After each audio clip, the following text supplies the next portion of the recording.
Just when China thought it could run free in the Indian Ocean, the Indian Navy sent the submarine INS Karanj to one of Sri Lanka's main ports.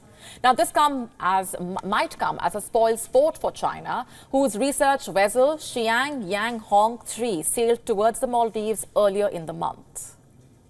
China says the ship is for scientific research. But then again, who is the dragon kidding? The vessel can very well be used for snooping. It is capable of collecting underwater data related to military applications. It is a well-known and documented occurrence. The Chinese PLA Navy uses its research vessels for hydrographic surveys, charting underwater paths for its submarines, monitoring missiles or satellites test fired from nearby locations, and to also keep a watch on military installations in neighboring countries. The ship's dual-use nature sent alarm bells ringing.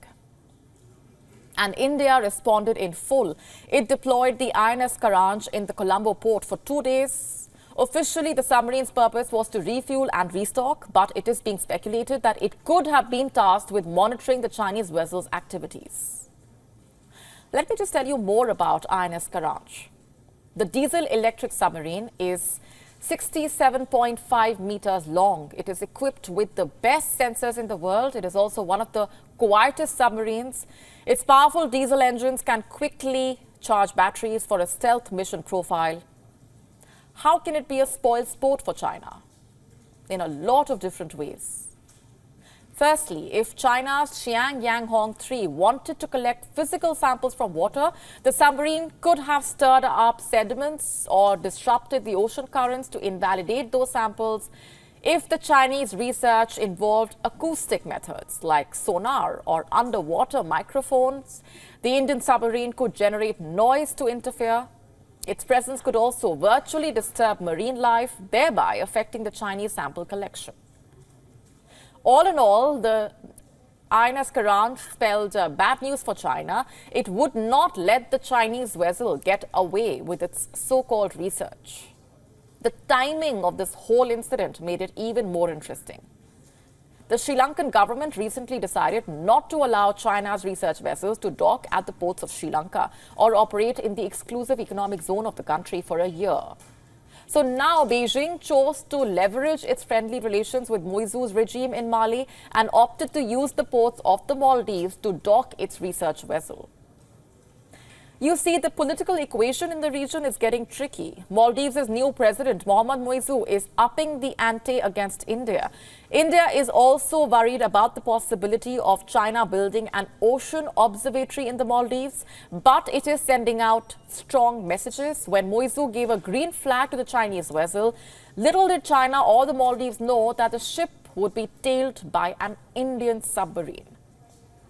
It was a diplomatic win for India. The INS Karanj went to Sri Lanka on the island nation's Independence Day, and its arrival, while China is banned from docking its vessels in Sri Lanka, highlighted India's role as the primary security provider in the Indian Ocean region. And before moving on to the next story, I have some questions for you. How long can you go without looking at your phone? What is your average screen time? How many notifications do you get every hour? Do you get distracted easily thanks to your phone while talking to a loved one? Now, what are your answers? And are you happy with those answers? Well, let's face it, it is a bit difficult to stay in the moment, to relax and let go when you have a device that is constantly buzzing. Now imagine, what if it wasn't a single device, but several of them? Now, usually an average person keeps a single mobile phone. If you are a working professional, then you might own 2 of them, one for work, one for personal use. But here's a man who owns not 1 or 2 or 5, but 20 mobile phones, 20 of them. And he, by the way, is one of the most successful people in the world. Who am I talking about? Google CEO Sundar Pichai. In an interview with BBC, Pichai revealed that he uses 20 different mobile phones at a time. And why does he do that? The man is a genius, so there has to be some good reason behind that.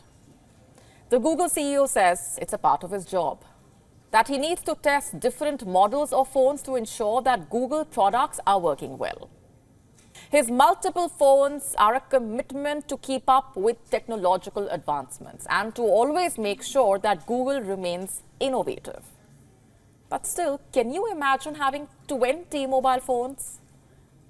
We usually have one, and it's enough to keep us glued to our screen for hours. It's enough to keep us from snoozing. It's also enough to send our stress levels through the roof. Office groups are always pinging. There are work emails, and then there is social media for distraction. Personal groups as well. You might find your fingers hopping from one app to another. It's a vicious loop. Have you ever thought what it is doing to your concentration span? Pick up a book and try to read for a while and you'll find out. Now, I'm not trying to make you feel bad in any way because it is not that simple anymore after all. There was a time when a high daily screen time spelled bad news. But today, a significant proportion of the working class works on their phones itself.